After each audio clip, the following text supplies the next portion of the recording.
पुरानी जीप पहाड़ी सड़क पर खड़खड़ाते हुए चल रही थी। जीप की आवाज और इंजन की गड़गड़ाहट पहाड़ों में गूंज रही थी, जैसे कोई पुराना गीत गा रही हो। बारिश इतनी तेज थी कि बाहर की दुनिया धुंधली हो गई थी, जैसे सब कुछ धूसर और काले रंग की धारियों में बदल गया हो। हर बूंद जैसे एक नई कहानी कह रही थी, एक नई रहस्य की परत खोल रही थी। क्लारा बेनेट ने स्टीयरिंग व्हील को कसकर पकड़ा हुआ था। उसकी उंगलियां फीकी रोशनी में सफेद हो गई थीं। उसकी आंखों में चिंता और उत्सुकता का मिश्रण था, जैसे वह किसी अनजाने खतरे का सामना करने जा रही हो। ब्लैक होलो, वह गांव जिसने हफ्तों से उसके सपनों को परेशान किया था, बस मोड़ के पीछे ही था। यह गांव उसके लिए एक पहेली बन गया था, जिसे सुलझाने के लिए वह यहां आई थी। ब्लैक होलो किसी भी नक्शे पर नहीं था, आधिकारिक रूप से नहीं। यह एक ऐसा स्थान था जो मानचित्रों से गायब था, जैसे किसी ने जानबूझकर इसे छुपा दिया हो। एक भूला हुआ स्थान, जिसके बारे में फुसफुसाहट में बातें होती थीं। लोग इसके बारे में बात करने से डरते थे, जैसे यह कोई भूतिया कहानी हो। एक ऐसा स्थान जहां छाया और रहस्य थे, जहां लोग बिना किसी निशान के गायब हो जाते थे। यह जगह एक रहस्यमयी आकर्षण थी, जो लोगों को अपनी ओर खींचती थी। यह वही जगह थी जो क्लारा जैसे लोगों को आकर्षित करती थी, जो रहस्यों का पीछा करते थे। क्लारा के लिए यह एक अवसर था अपने जीवन के सबसे बड़े रहस्य को सुलझाने का। जैसे ही वह गांव में दाखिल हुई, तूफान और भी तेज हो गया। हवा की गड़गड़ाहट और बारिश की बूंदें जैसे किसी अनदेखे खतरे की चेतावनी दे रही थीं। हवा खाली सड़कों पर गूंज रही थी, गिरे हुए पत्तों को उड़ा रही थी। यह दृश्य किसी भूतिया फिल्म जैसा था, जहां हर चीज में एक अजीब सी खामोशी थी। घर अंधेरे और खामोश खड़े थे। उनकी खिड़कियां जैसे खाली आंखें थीं, जो तूफान में देख रही थीं। यह गांव जैसे किसी भूतिया कहानी का हिस्सा था, जहां हर चीज में एक रहस्य छुपा हुआ था। वहां एक भी आत्मा दिखाई नहीं दे रही थी। यह जगह पूरी तरह से सुनसान थी, जैसे यहां कभी कोई रहता ही नहीं था। केवल एक इमारत में रोशनी थी, जो गांव के किनारे पर स्थित सराय थी। यह इमारत जैसे एकमात्र जीवन का संकेत थी, जो इस अंधेरे और रहस्यमयी गांव में थी। दरवाजे के ऊपर का निशान डरावनी आवाज में चरमरा रहा था।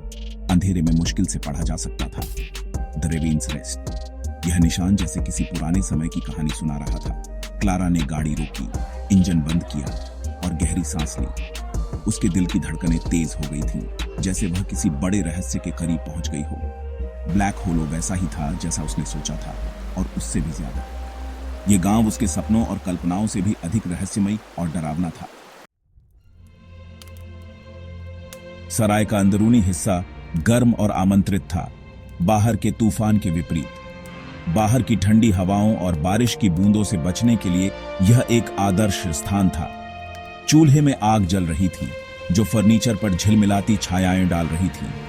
आग की गर्मी ने कमरे को एक सुखद माहौल दिया, जिससे हर कोई आराम महसूस कर रहा था। बार के पीछे एक महिला खड़ी थी। उसका चेहरा झुर्रियों से भरा हुआ था।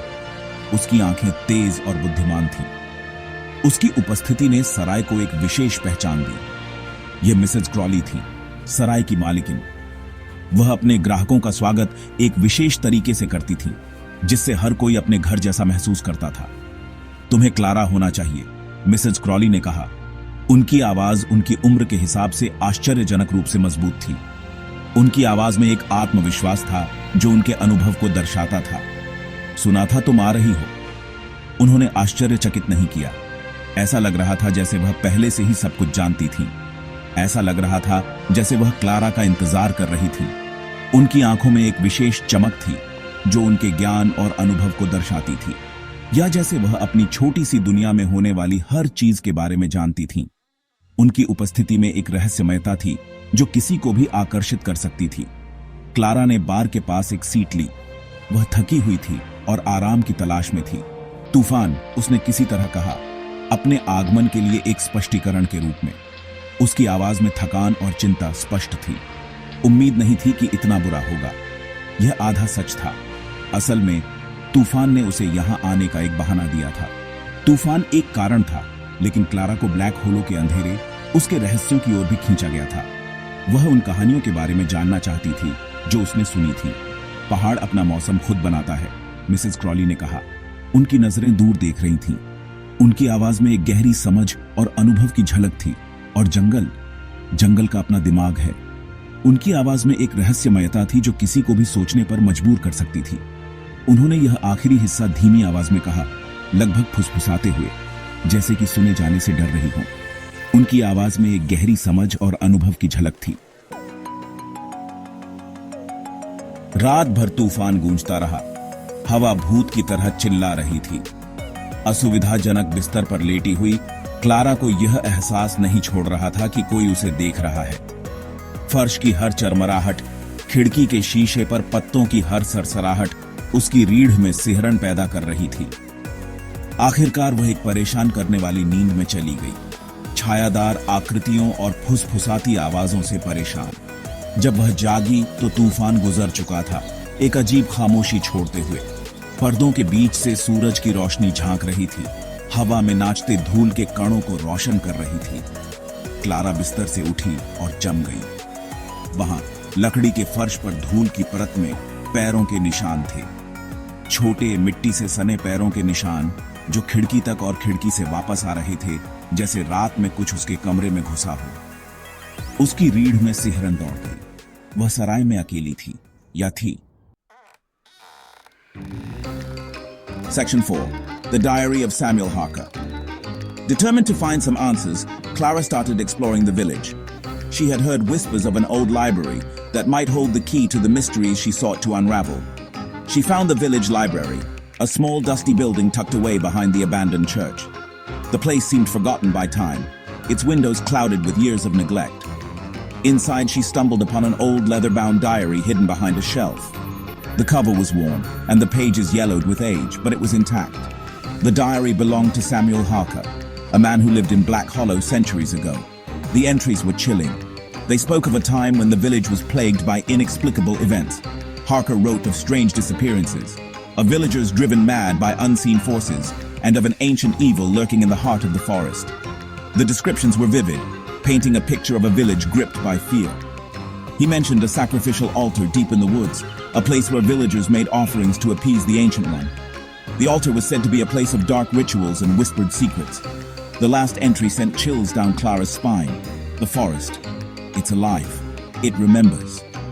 The words seemed to pulse with a life of their own, echoing in her mind. Armed with this newfound knowledge, Clara knew she had to see the altar for herself. She felt a sense of urgency, as if time was running out. She felt a strange pull towards the forest, a mixture of fear and morbid curiosity. The forest seemed to whisper her name, drawing her closer with each passing moment. It was as if the forest itself was calling her, beckoning her into its shadowy depths. Clara took a deep breath and stepped forward, ready to uncover the secrets that lay hidden within. Section 5. Shadows in the Woods. The forest was a living, breathing entity. Sunlight struggled to penetrate the dense canopy, casting long, eerie shadows. The air was thick with the scent of damp earth and decaying leaves. As Clara ventured deeper, she felt an oppressive presence closing in around her, watching her every move.